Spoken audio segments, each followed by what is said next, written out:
Hola chicos, muy buenas noches, ¿cómo están? Me da muchísimo gusto poder saludarles en esta hora y darles la más cordial bienvenida a nuestra sesión de clínicas civiles. De verdad que me emociona muchísimo porque no sé, bueno, pues si han tenido la oportunidad de verificar el calendario de actividades o bueno, pues la programación más que todo, ¿verdad?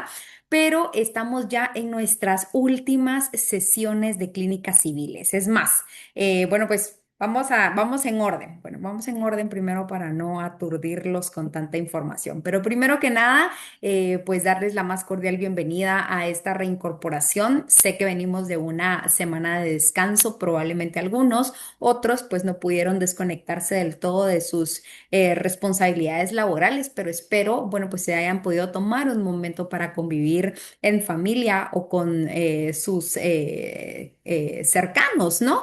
Para poder, bueno, pues pasar un buen momento y haber desconectado lo suficiente como para estar acá de regreso y para poder culminar con lo último que nos queda de clínicas civiles. Ahora sí les digo, bueno, pues ya estamos en nuestras últimas sesiones. De hecho, ya solo es esta y la siguiente semana y podemos decir que formalmente terminamos el intensivo de clínicas civiles en el que hemos tenido la oportunidad de ver el trámite de cada uno de los juicios y de los asuntos en particular que contempla el Código Procesal Civil y Mercantil, pero por qué no decirlo también otros cuerpos normativos, como lo es la Ley de Tribunales de Familia, ¿no?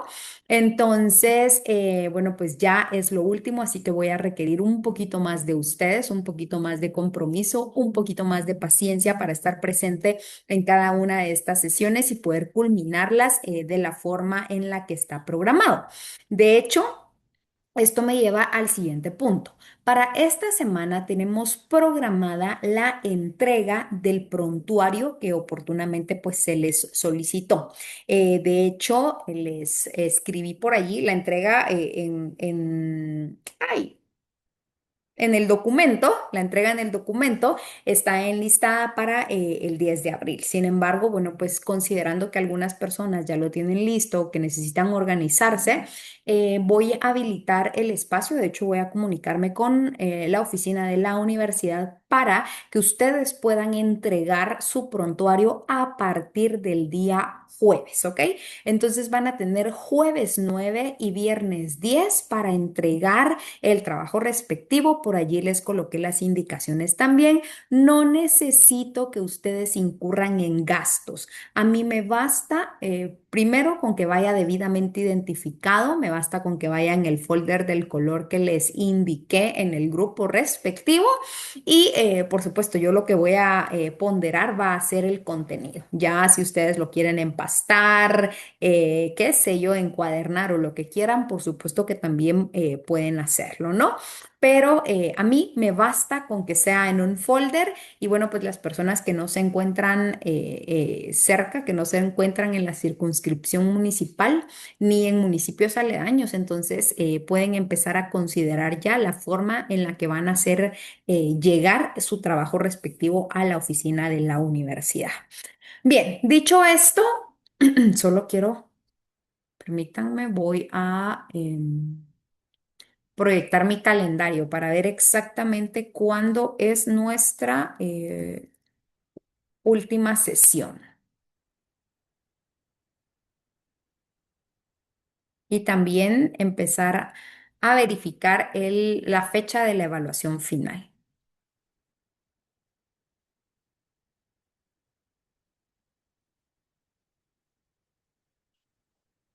Justamente hoy es nuestra sesión número 13, ¿no? El día de mañana, pues obviamente tenemos la número 14, una clase más el día martes y el miércoles 15 de abril es nuestra evaluación final, es decir, es la próxima semana.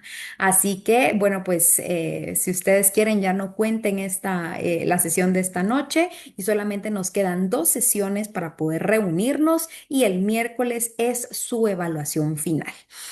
Con posterioridad, pues ustedes ya van a estar, ya voy a trasladar las notas a la oficina de la universidad y ustedes se encargarán ya de comunicarse con ellos para que les puedan dar la aprobación o en su caso la reprobación de clínicas civiles, ¿verdad? Pero bueno, eso ya será el tema es un tema administrativo con la universidad.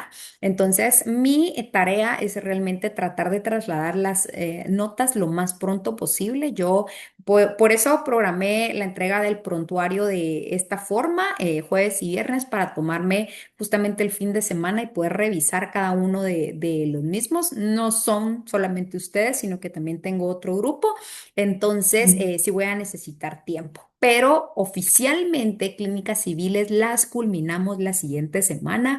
Así que, bueno, pues ya solo un par de clases más para poner atención, para estar acá presentes y para poder finalizar esta fase. Y bueno, pues ya quedan libres y listos para iniciar sus siguientes clínicas, que creo que vale la pena mencionar. Es un esfuerzo, lo sé, y un esfuerzo, bueno, pues que implica distintos factores, ¿no? Es un esfuerzo económico, es un esfuerzo físico, es un esfuerzo mental, pero déjenme decirles, chicos, que todo esfuerzo vale la pena y que en su momento ustedes verán la recompensa. A mí siempre me gusta recordar algo y es a ustedes mismos en su primer día de universidad. O sea, recuerden ese primer momento y por favor valoren y puedan pues justamente atesorar el momento en el que se encuentran ahora. Ya no son los mismos y están a prácticamente nada de poder culminar la meta que un día se trazaron, así que enhorabuena. Bien, dicho esto, pregunto, ¿alguien tiene dudas respecto a la entrega del prontuario para que puedan pues indicármela ahora? Y si no, ya entro de lleno con el tema respectivo. Así que por favor, bien, asumo entonces que no. Y bueno, pues vamos a iniciar con nuestro tema. Ustedes el portal, o perdón, en Classroom tuvieron una clase cargada previamente que se refería a los procesos de ejecución. Ya nosotros la semana antepasada culminamos con los procesos de conocimiento, establecimos la importancia de cada uno de ellos y la tramitación de los mismos y procuramos ir agotando cada uno de estos juicios hasta la etapa de la impugnación. ¿Por qué? Porque yo sí considero necesario tratar de cerrar el tema de impugnaciones juntamente con el juicio en particular, ya que vimos que cada juicio tiene su propia variante. En el juicio oral, por supuesto, hay cierta limitación. En el juicio sumario, dependiendo del asunto en particular, los medios de impugnación, pues también tienen cierta limitación en cuanto a los casos de procedencia o en cuanto a la variante que va a permitir que la discusión sea trasladado a la alzada, ¿no? Tal es el caso de los juicios sumarios de arrendamiento de desahucio, que justamente dijimos, bueno, pues cuando uno de los sujetos que está determinado por la norma es el apelante, debe de acompañar a su escrito de planteamiento de recurso de apelación el pago de las rentas o la misma pues consignada judicialmente. Pero esto con la finalidad de no utilizar la segunda instancia como parte del litigio malicioso y de esa forma pues afectar a quien en efecto pues podría sufrir algún detrimento o algún perjuicio de carácter económico por la sustanciación tan larga del juicio en particular. Y bueno, así es como terminamos o cerramos la pauta de los juicios de conocimiento. Ustedes en la clase pasada, en la que les coloqué en Classroom, tuvieron a bien establecer que se habla de la importancia de los juicios de ejecución y cuál es su clasificación. Y en esta noche vamos a tratar de ahondar un poquito en la tramitación, porque en esa clase se tocó parte de los casos de procedencia de la ejecución en vía de apremio, que es el primer proceso de ejecución. Y en esta noche, pues vamos a hablar un poquito acerca del trámite de la ejecución en vía de apremio. Ojo, porque normalmente, yo no sé por qué en la práctica lo llaman juicio ejecutivo en la vía de apremio. No, la ejecución no es un juicio como tal, es, tal como su nombre lo indica, una ejecución pura. Este procedimiento no se permite algún tipo de contradictorio en el que el ejecutado pues pueda asumir alguna oportunidad o tenga alguna oportunidad para contradecir justamente la obligación requerida o demandada por el ejecutante. Entonces, es una ejecución, así que en la práctica, por favor, ya vayamos cambiando y les digo, tratemos de pulir nuestro lenguaje técnico y creo que la mejor forma de pulirlo es valiéndonos de los términos que la norma procesal señala.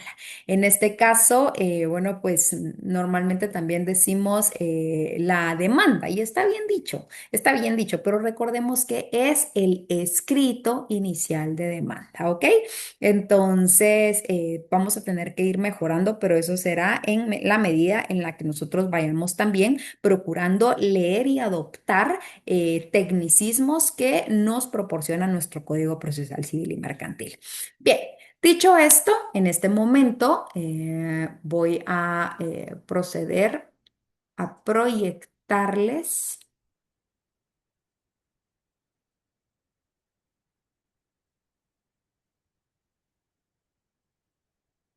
Me comentan, por favor, si tienen en pantalla, si tienen a la vista mi pantalla. Sí, sí, licenciado. Muchas gracias. Bien, por favor, los quiero ubicados en el artículo 294 del Código Procesal Civil y Mercantil.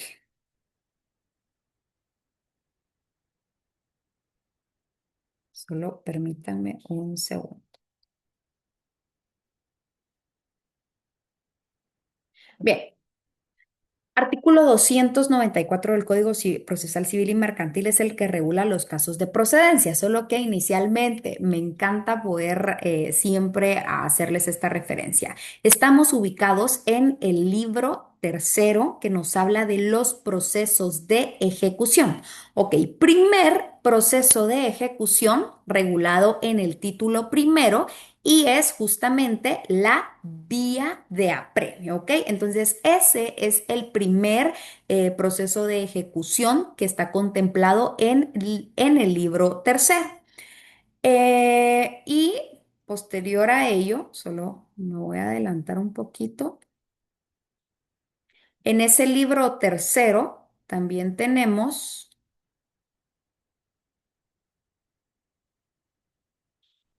nos ubicamos en el artículo 325. 327. Acá, en ese libro tercero, el segundo proceso de ejecución que tenemos es el juicio ejecutivo. Ojo, porque entonces este está regulado en el título 2. Quiero que por favor no olvidemos que son procesos de ejecución regulados en un mismo libro, es decir, que dicho libro pues es justamente la ley especial. ¿Por qué ya les estoy hablando de especialidad? Ah, bueno, ya cuando veamos la impugnación, pues esto va a tener sentido. Bien, nuevamente ubicados en el artículo 294, tenemos la procedencia de la ejecución en vía de apremio. Por supuesto, algo muy importante que considero importante recordar es que la ejecución en vía de apremio procede siempre y cuando la obligación que nosotros estemos reclamando en esta vía, pues se base en alguno de los títulos que están enlistados en este artículo. Pero sobre todo, algo característico o un presupuesto sumamente puntual es que la obligación que nosotros estemos exigiendo a través de esta vía conlleve la obligación de hacer efectivo el pago de una cantidad dineraria. Ojo, la vía de apremio no es para la entrega de algún tipo de bien, sino que está constituida específicamente para la entrega o el cumplimiento del pago de alguna cantidad dineraria.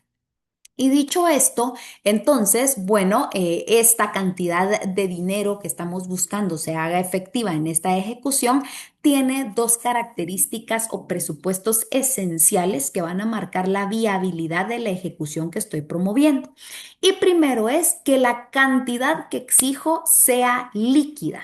La segunda es que sea exigible y la tercera, aunque no está establecida en la norma, sin embargo, pues es, puedo decir, un requerimiento también que se hace en la práctica, es que la cantidad de dinero sea de plazo vencido, ¿ok? Entonces, cuando digo que la cantidad de dinero, perdón, de una u otra forma sea líquida, me estoy refiriendo a que la cantidad debe de ser plenamente determinada y plenamente satisfecha. Cuando hablo de que sea exigible, me estoy refiriendo a que no medie alguna condición previa que, bueno, pues ate de una u otra forma su cumplimiento efectivo. Y cuando hablo a que sea de plazo vencido, significa que supere el lapso sobre el cual pues era permitido que, en este caso, el ejecutado de buena fe cumpliera con el pago de la misma.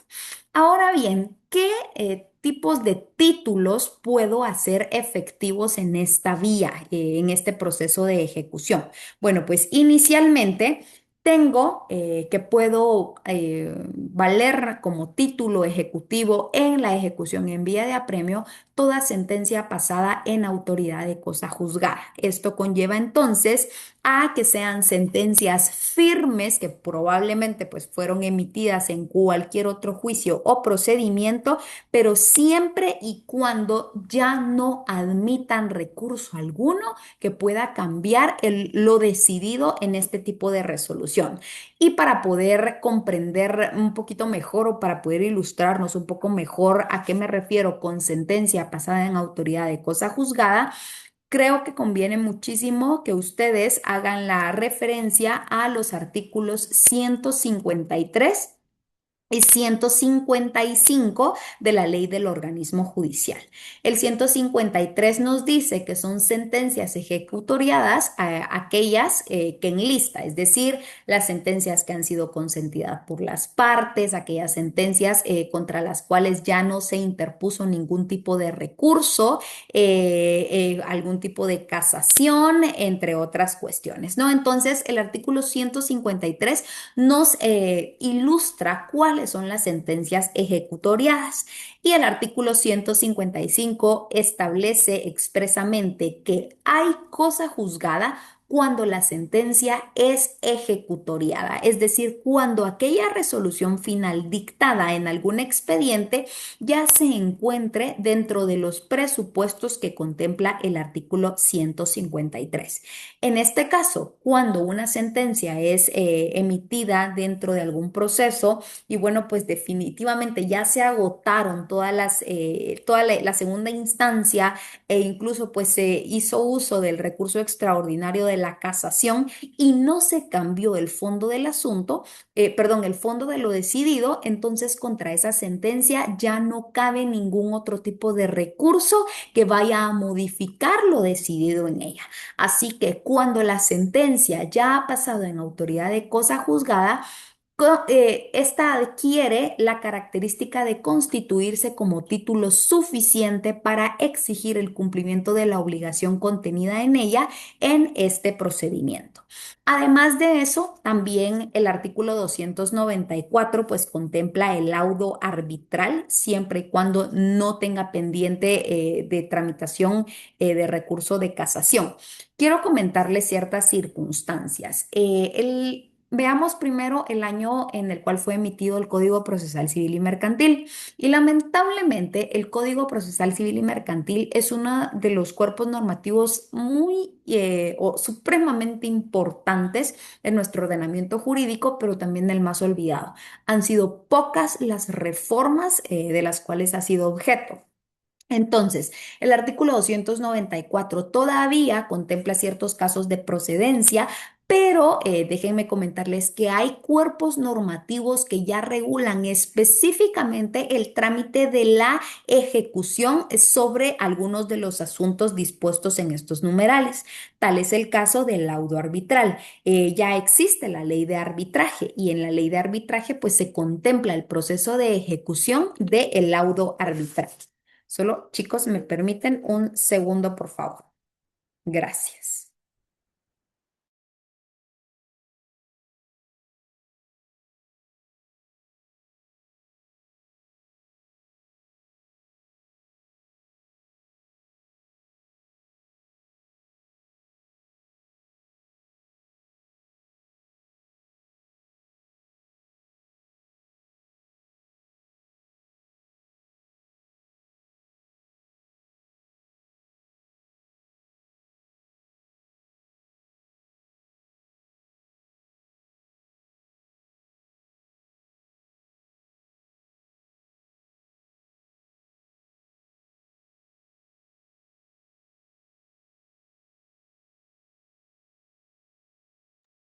Gracias por la espera.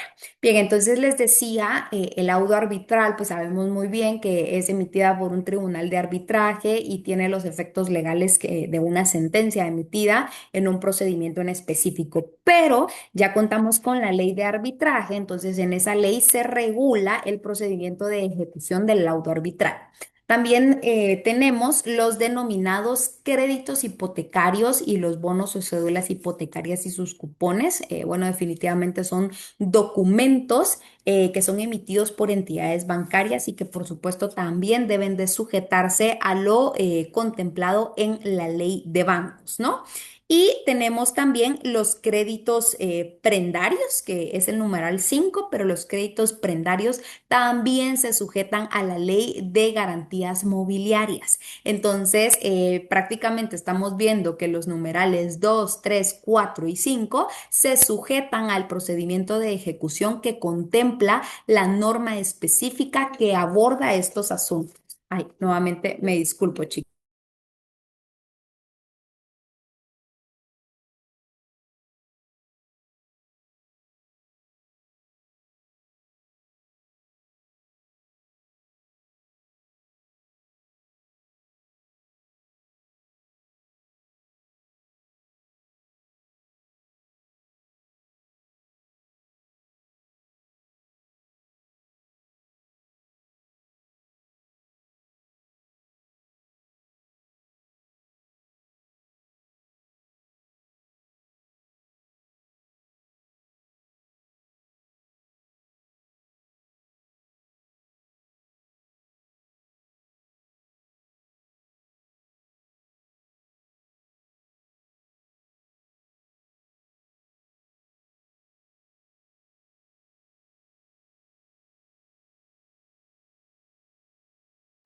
Ay, gracias, gracias. Es que estaba coordinando algo por ahí, pero bueno.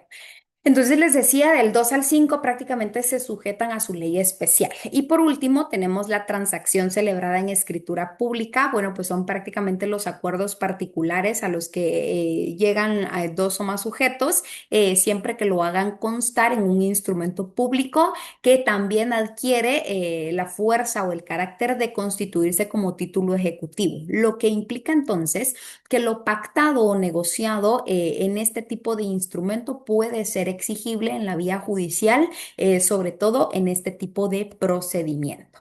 Bien, entonces habiendo establecido los casos de procedencia, ahora me voy a permitir a compartirles la tramitación de la ejecución en vía de apremio en primera instancia. Supongo que ya la tienen a la vista en estos momentos y quiero desde ya indicarles, bueno, no, que no los asuste el esquema porque se ve larguísimo y complicado, pero realmente el trámite es sencillo y considero no nos va a tomar mucho tiempo. Bien, habiendo establecido los casos de procedencia en la ejecución en vía de apremio, ¿cómo o de qué manera es que estos asuntos son exigibles en esta vía? Recordemos que la ejecución en vía de apremio, pues justamente es un procedimiento ágil, es un procedimiento rápido, es un procedimiento a través del cual pues buscamos el cumplimiento de una obligación, en este caso de una obligación dineraria. Entonces, como lo que buscamos es el cumplimiento de este tipo de obligación, no nos podemos dar el lujo de que su tramitación sea larga, sea prolongada, sino que por el contrario. Los procesos de ejecución tienen como finalidad que el ejecutante pueda recuperar parte del patrimonio que se ha visto afectado ante el incumplimiento del sujeto al que está demandando en esta clase de procedimientos o de procesos que ya sabemos bien, acá pues no hay actor y demandado, sino que figuran ejecutante y ejecutado. Entonces, ¿cuál es la tramitación? Yo solamente traté de recapitular un poquito acerca de los casos de procedencia. Las demás consideraciones de la ejecución en vía de apremio la tienen en la clase que ya está publicada en Classroom. Ahora, ¿cuál es la tramitación respectiva? Bueno, Esta ejecución como tal comparte ciertas similitudes con los procesos de conocimiento. ¿Por qué? Porque inicia con la presentación justamente del escrito inicial de demanda. Este escrito, por supuesto, debe de cumplir con los requisitos establecidos en los artículos 61, 106 y 107. Además de eso, cumplir con los casos de procedencia a los que acabamos de hacer referencia del 294, es decir, tener como justificación alguno de los títulos ejecutivos que acabamos de socializar, ¿no? Debiéndose fundar en alguno de ellos, porque en el caso en el que no se funde en alguno de los que enlistamos, entonces la ejecución sería evidentemente improcedente. Entonces, ¿qué sucede? Una vez que se plantea o se presenta el escrito inicial de demanda y por supuesto esta se funda en alguno de los títulos mencionados y contemplados en el artículo 294, el juez de primera instancia procede a la calificación del título en el cual se está fundando la obligación que a través de este procedimiento estamos exigiendo. En este caso, el juez de primera instancia, pues ya no solamente se va a limitar a establecer si la demanda va correctamente dirigida al tribunal, si definitivamente se cumple con la individualización de las peticiones de forma clara y de forma concreta, no, sino que esta calificación ya va un poco más allá, ya es un poco más rígida. Por supuesto que ya vimos que el derecho civil pues es sumamente rígido a pesar de que vía jurisprudencia emitida por la Corte de Constitucionalidad pues se ha buscado ir flexibilizando, pero consideramos que derecho civil debe de ser cuadrado por los intereses y por los derechos que se postulan en esta rama. Entonces, regresando nuevamente a la tramitación de primera instancia, estamos ante la calificación del título respectivo.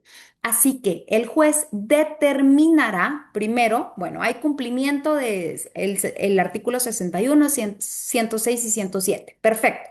Ahora vamos a centrarnos en el título. Bueno, definitivamente se está fundando en la sentencia pasada en autoridad de cosa juzgada, ¿ok? Artículo 294, numeral 1, lo contempla como título para fundar este procedimiento.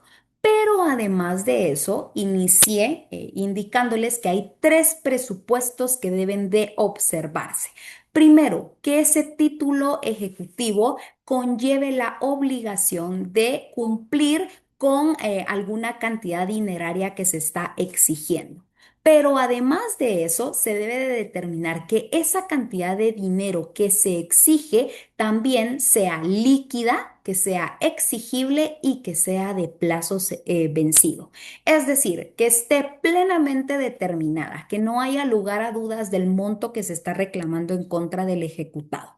Segundo, que sea exigible, que no haya alguna condición que de una u otra forma limite la posibilidad de que el ejecutante pueda percibir lo que por esta vía reclama. Y tercero, que sea de plazo vencido. Esto conlleva a que realmente el lapso constituido para haber cumplido con esa obligación ya se haya superado. Si estoy, vamos a suponer un contrato de mutuo, ¿ok?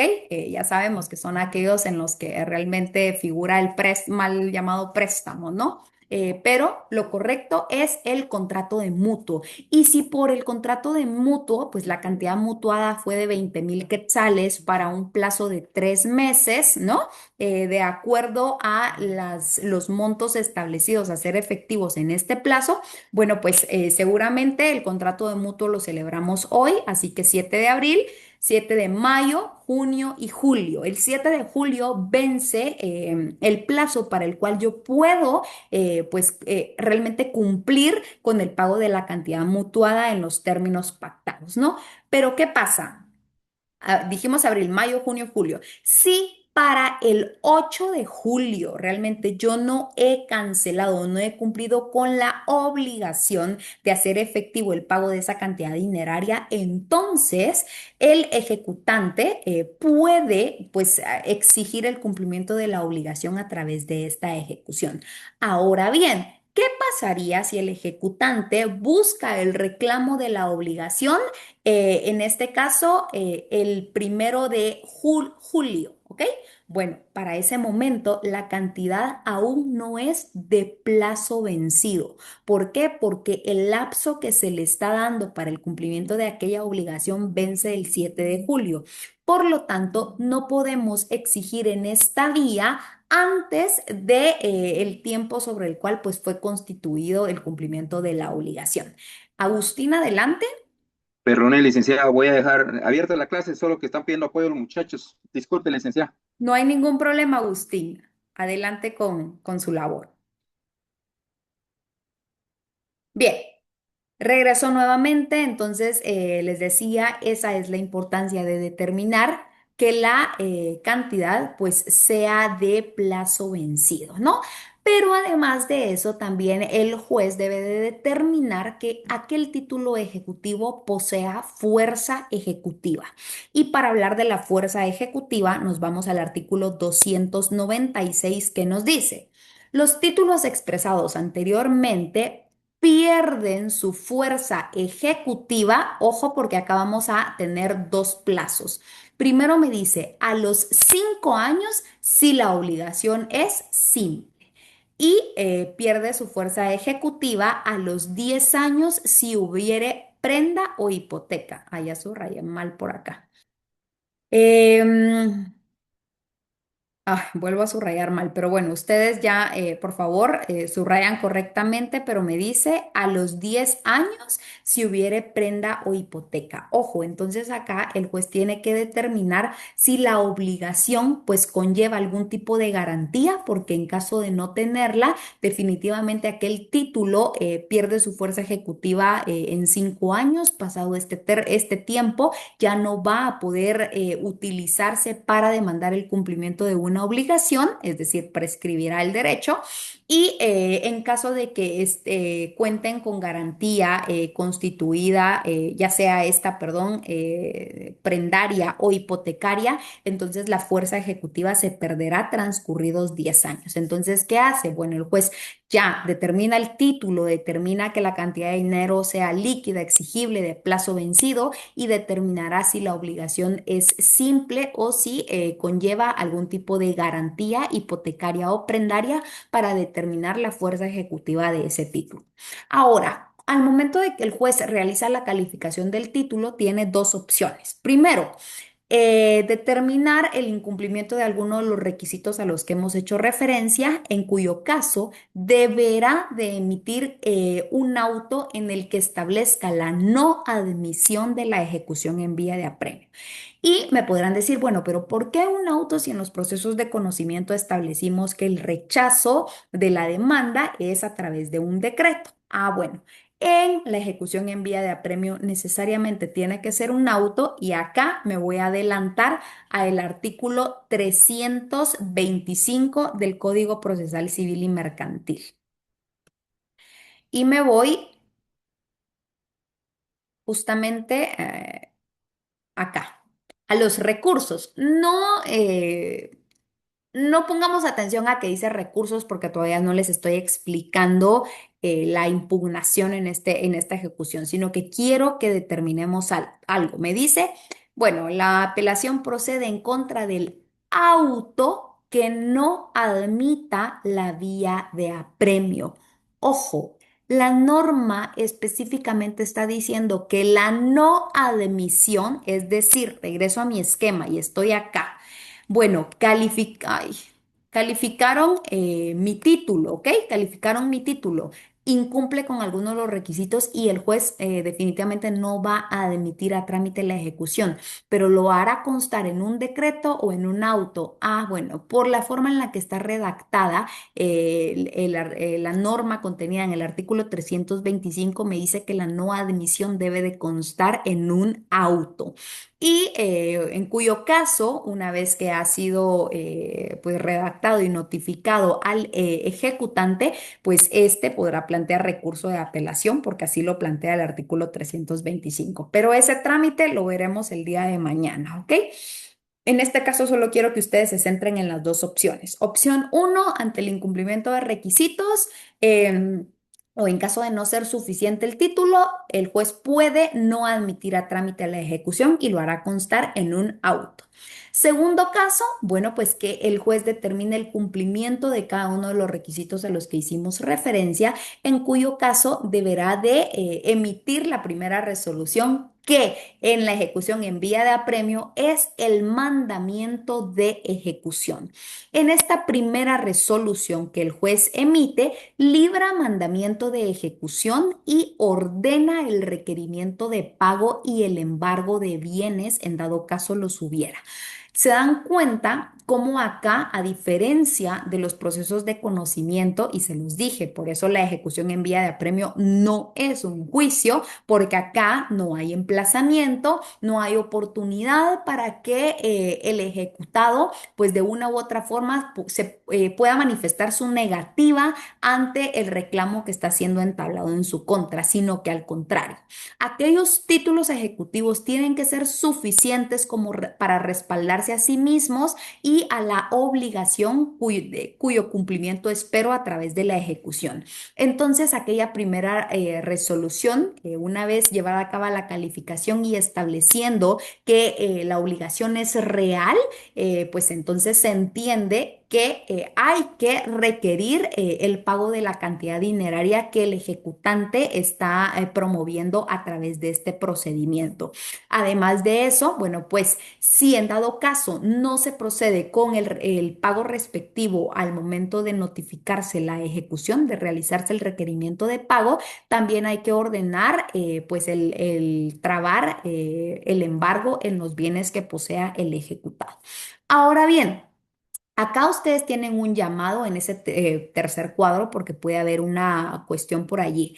En el caso en el que la obligación esté garantizada con prenda o hipoteca, es decir, definitivamente no estamos hablando de una obligación simple, aquellas cuya fuerza ejecutiva se pierde en el transcurso de 5 años, sino que estamos hablando ante una obligación con garantía, ¿no? Cuya fuerza ejecutiva se pierde a los 10 años, cuando la obligación está garantizada por prenda o hipoteca, no es necesario el requerimiento y también el embargo. ¿Por qué? Bueno, pues porque definitivamente la obligación ya pues encuentra respaldo en la prenda o la hipoteca que sirvió de base para garantizar garantizar realmente el cumplimiento de la obligación frente a cualquier eventualidad.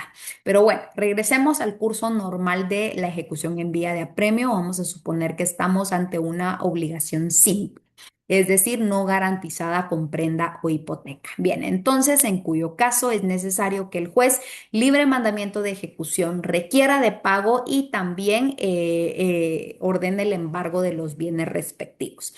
¿Qué va a suceder? Bueno, cuando el juez libra el mandamiento de ejecución, también tiene que designar a la persona que se va a constituir al lugar individualizado por el ejecutante a requerir el pago respectivo. Cabe mencionar que acá hay dos opciones. El juez puede designar primero a personal del juzgado para poder llevar a cabo el requerimiento, el embargo o el secuestro de los bienes con los cuales se pretende garantizar el cumplimiento de la obligación, pero también tiene una segunda opción. El ejecutante puede proponer a algún notario para poder realizar justamente la función de notario notificador y requerir el pago respectivo al ejecutado. Esta opción, ¿por qué? Bueno, pues a pesar de que se busca que esta sea una vía realmente ágil y rápida derivado de su objeto y de lo que representa, tenemos que ser conscientes de una realidad bastante palpable en los órganos jurisdiccionales en materia civil y es la cantidad de trabajo que estos tienen. Y por supuesto que de ello desprende la mora judicial también, que es súper evidente, ¿no?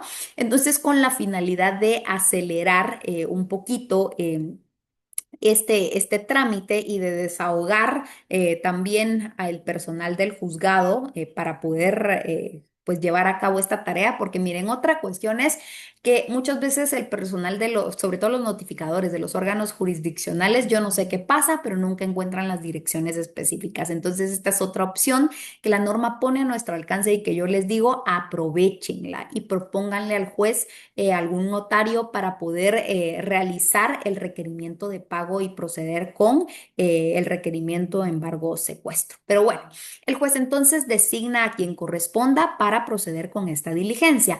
Y en su realización pueden surgir tres opciones. Voy a iniciar con la primera. Ay, miren que hoy no tengo lapicito, entonces me cuesta muchísimo marcarles, pero bueno.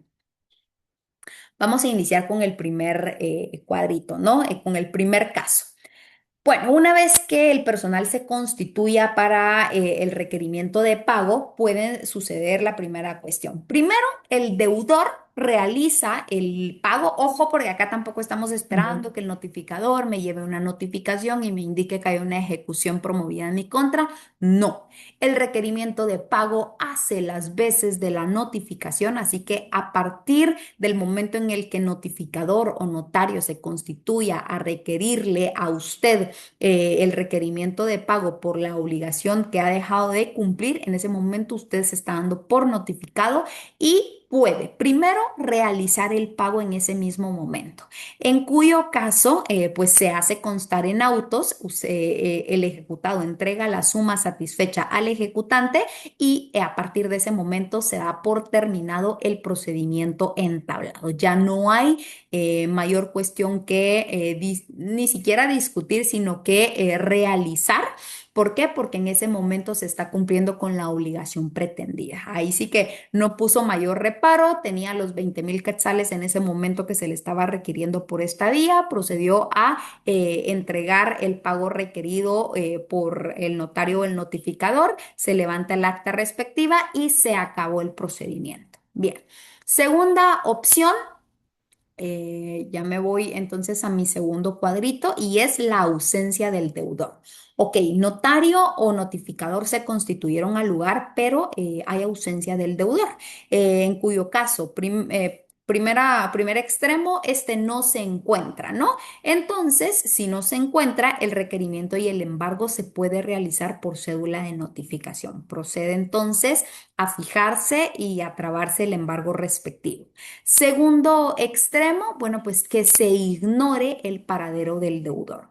Ojo, porque el artículo 294 no establece como condición conocer necesariamente el paradero del deudor. Puede ser que yo le haya prestado los 20.000 quetzales a Pedrito Juárez y que, bueno, pues definitivamente al sol de hoy no sepa dónde se encuentre, ¿no? Pero el hecho de que yo no sepa cuál es su paradero o que se me ande escondiendo, no significa que yo no lo puedo ejecutar, sino que al contrario, la norma establece la posibilidad de que el requerimiento y el embargo se realice a través de la publicación en el diario oficial. Esto también contemplado por nuestra norma. Y tercer caso.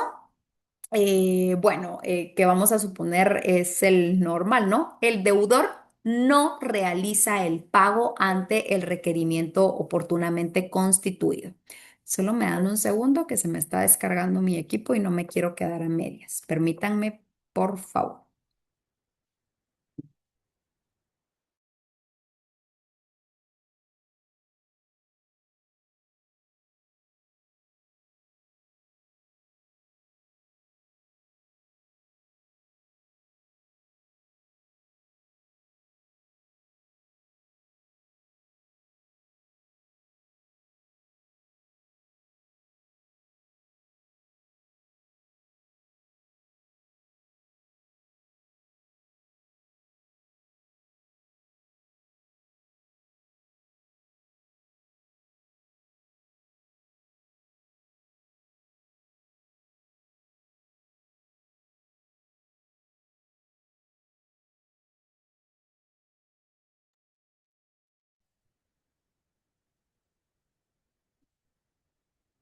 Bien, gracias.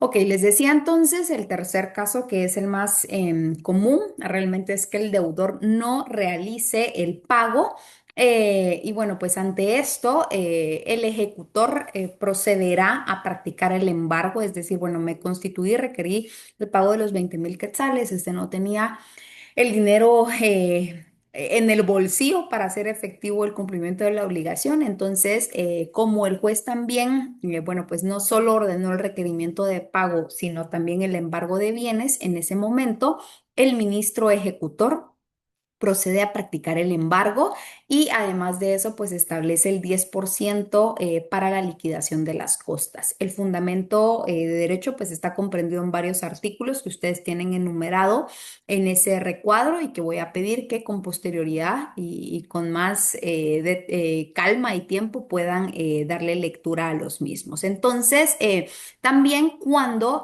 se ha trabado el embargo sobre los bienes, es necesariamente ha de nombrarse algún depositario que pueda justamente pues quedar a cargo de los mismos.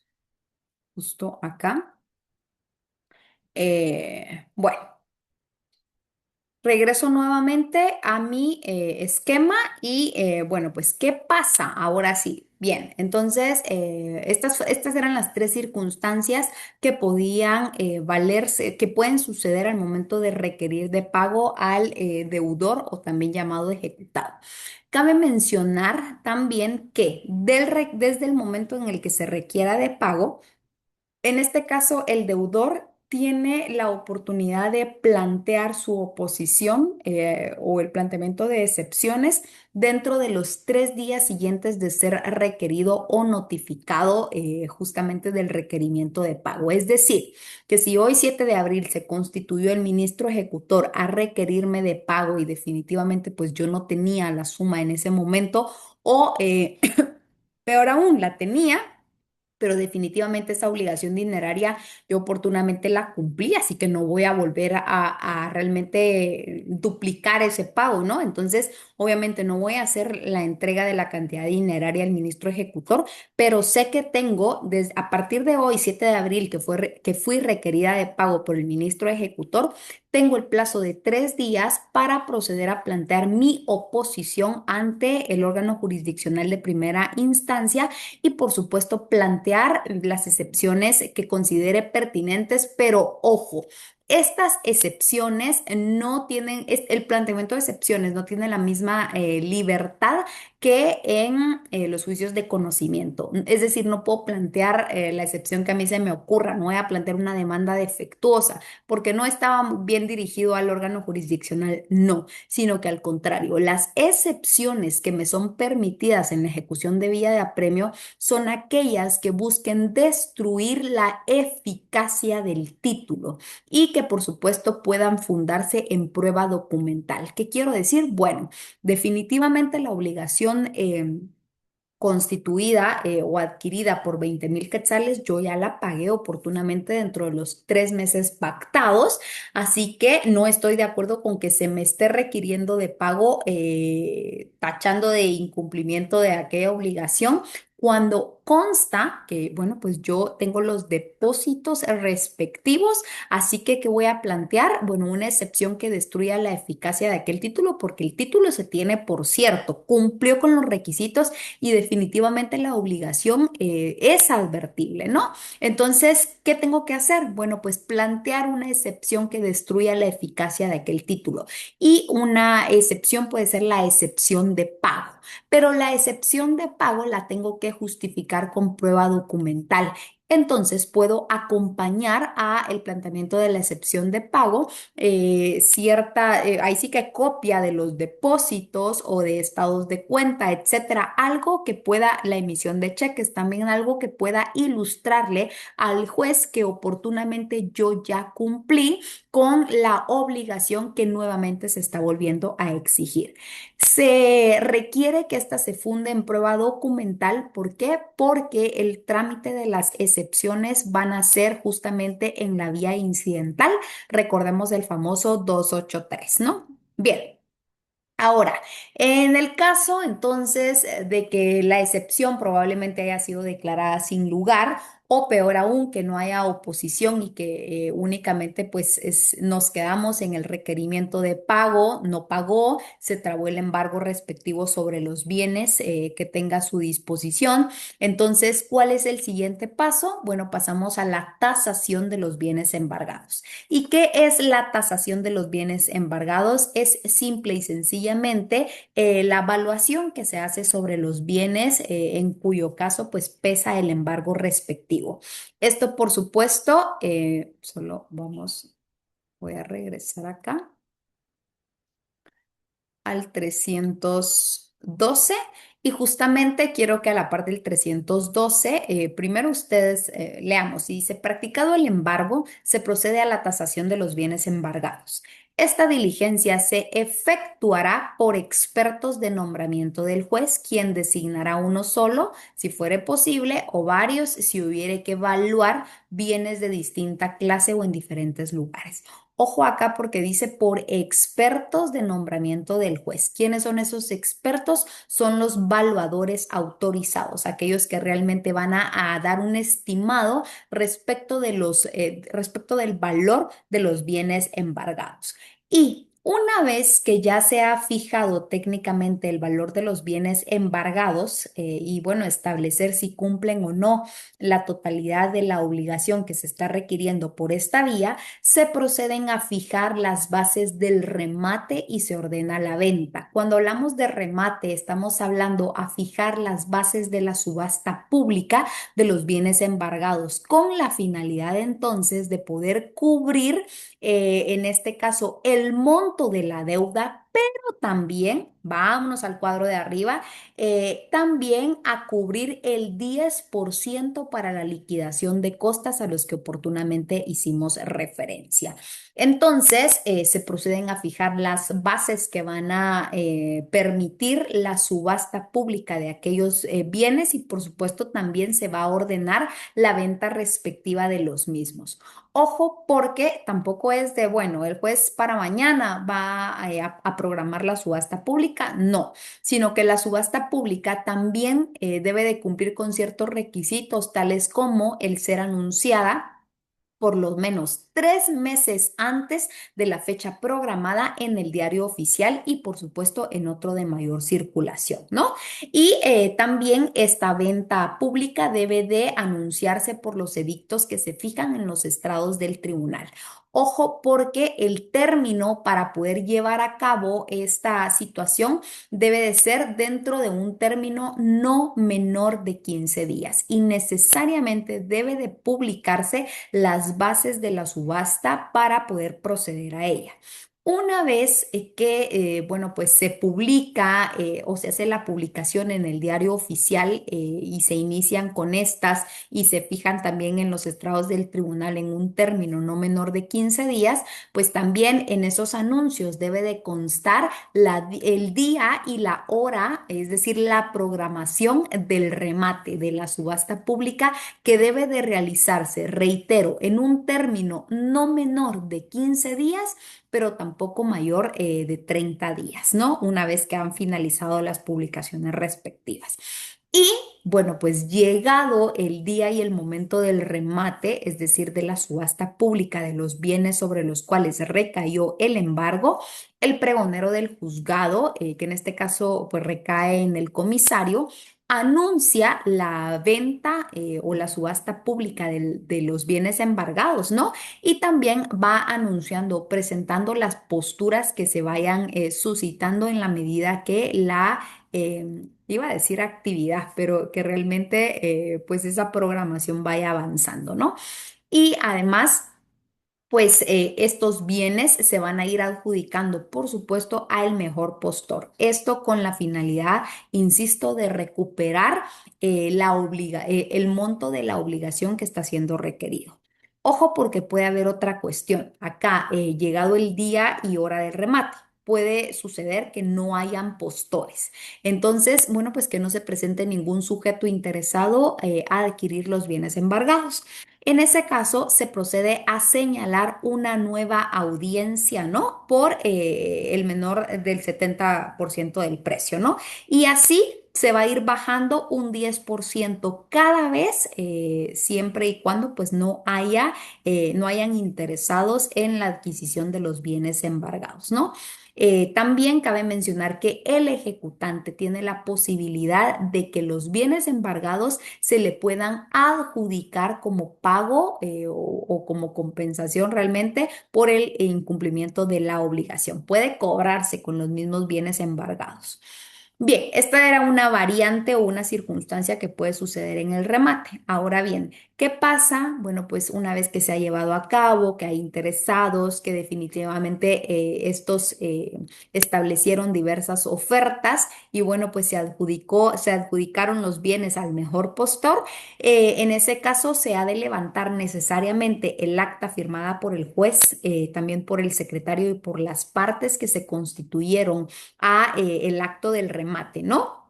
Y también se procede a levantar ya el proyecto de la liquidación de la deuda, siempre sumando los intereses y también, reitero, las costas a las que hicimos referencia. Acá, en este momento, al momento de de haberse trabado el embargo, más el 10% que iba a cubrir las costas respectivas. Y una vez que se establece o se levanta el proyecto de la liquidación, entonces pasamos a algo súper importante que es el auto que aprueba aquel proyecto de liquidación. En este caso, el juez pues procede a señalar al subastador el término no mayor de 8 días para que pueda hacer efectivo pues el monto ofertado, ¿no? Para que pueda depositar en la tesorería del organismo judicial el saldo que pueda corresponder a los bienes embargados. Una vez definitivamente que me voy a ir a los cuadros celestes, voy a culminar con la tramitación normal de la ejecución en vía de apremio. Pero bueno, una vez entonces que se ha procedido dentro del término no mayor de 8 días a consignar el valor de los bienes subastados, entonces el juez procede a señalar término para que se otorgue la escritura traslativa de dominio por parte del ejecutado. Es decir, dentro de un término no mayor de 3 días, una vez que el interesado pues ha hecho efectivo el pago de los bienes subastados, el juez obliga al ejecutado a que dentro de los 3 días siguientes otorgue escritura traslativa de dominio. Y aquí puede pasar algo. El ejecutado se puede negar y puede decir, no, yo no voy a otorgar la escritura respectiva y se niega, ahí sí que causando un perjuicio a aquel que ha adquirido los bienes en subasta pública. En el caso de que esto suceda, pues el juez puede otorgar de oficio la escritura traslativa de dominio, por supuesto a través de un notario que el interesado pueda proponer y designar. Entonces, el hecho de que el ejecutado se niegue a otorgar la escritura respectiva no es óbice para no culminar con todo lo que comprende la ejecución en vía de apremio con posterioridad a el remate respectivo, sino que al contrario. Acá estaríamos advirtiendo la rebeldía del ejecutado, en cuyo caso el juez de oficio ni siquiera va a necesitar que alguno de los sujetos se lo pida, sino que advirtiendo la negativa, el juez puede tomar la disposición de nombrar un notario para otorgar la escritura traslativa de dominio. Y una vez que ésta se otorga, entonces se procede a dar posesión de los bienes a la persona que pues los ha obtenido a través del remate, ¿no? Al rematante o adjudicatario. Y por supuesto, para esto se fija el término de 10 días, entonces ya otorgada la escritura se procede a dar posesión a la persona que nuevamente, insisto, ha adquirido los bienes subastados por medio de este acto. Ahora, sí quiero regresar al auto aprobatorio de la liquidación. Recordemos que primero se establece un proyecto de liquidación. Es decir, allí se establece cuál es la deuda, se suman los intereses y se suman las costas que se causaron al ejecutante. ¿Por qué? Bueno, pues porque se le obligó a acudir a la vía judicial a solicitar el cumplimiento de la obligación. Y esto son costas. Esto implica gastos en los que tuvo que incurrir y que por supuesto son atribuibles al ejecutado y a su incumplimiento. Entonces, al ser un proyecto necesariamente debe de también establecerse en un auto, el auto que aprueba aquel proyecto de liquidación. Cabe mencionar que contra el auto que aprobó el proyecto de liquidación cabe el recurso de apelación, ¿ok? Esto también lo viabiliza el artículo 300, ya me vine al 312, pero lo viabiliza el artículo 325 en uno de los artículos que ya vimos. Permítanme, me voy a ubicar en el 325.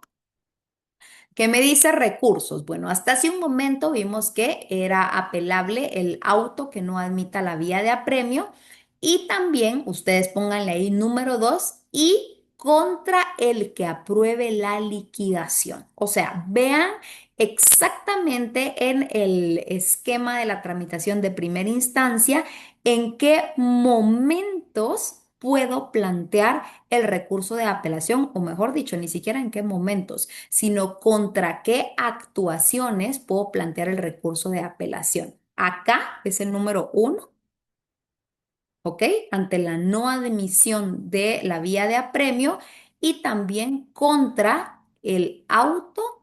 Ay, qué mal subrayé.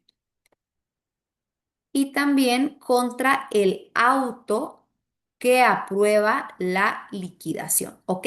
Entonces ya me estoy adelantando un poquito a nuestra clase del día de mañana, que son los medios de impugnación, pero el artículo 325 señala que únicamente puedo plantear recurso de apelación en la ejecución en vía de apremio única y exclusivamente contra estas dos actuaciones, ¿ok?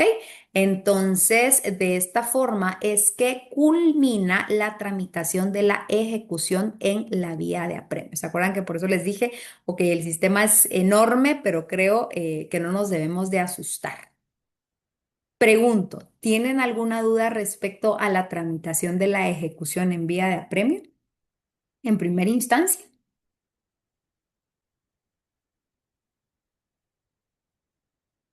Muy bien, yo asumo entonces que todo ha quedado claro. Espero de verdad que no hayan, no hayan dudas al respecto. Recuerden que la próxima semana es nuestro examen final.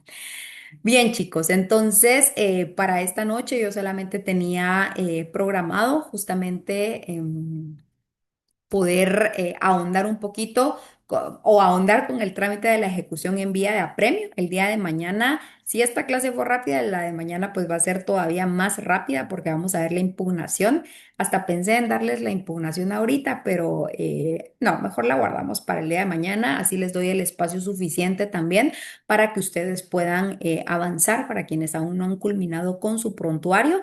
Y también recuerden que ya tienen habilitado, yo no sé si hoy vence el apartado para subir los esquemas restantes. Solo déjenme corroborar o si alguien me auxilia por allí, pero a mí me No, pareció Lick, para el día domingo está. para el día domingo. Gracias. ¿Ok? Sí. Sí, justamente para el 12 de abril tienen que cargar esquemas del juicio sumario, ejecución en vía de apremio y del juicio ejecutivo. Entonces les voy a dar también este espacio para que por favor puedan avanzar, puedan verificar. Miren, yo he estado verificando esquemas ustedes. Y me he dado cuenta que hay esquemas incompletos, ¿ok? Entonces estoy haciendo anotaciones. Esto está repercutiendo también en su nota, así que por favor necesito que se esfuercen un poquito al momento de realizar los esquemas respectivos. No les digo llénenlos de colores porque admiro la creatividad de las personas, pero realmente lo que empiezo a valorar es el contenido. Entonces, por favor, algunos nos hemos saltado ciertas fases procesales y no, no se trata de eso, sino que queremos que los esquemas se ajusten a el trámite procesal que contempla el código respectivo, ¿ok? Bueno, pues dicho esto, procedo a finalizar nuestra sesión hasta acá. Les doy el espacio para que puedan culminar con la tarea respectiva y espero pues poder saludarles el día de mañana. Cuídense mucho, feliz noche, que descansen. Hasta luego. Gracias, Ligda. Hasta Ya. luego. Gracias. Gracias. Feliz Feliz noche. noche.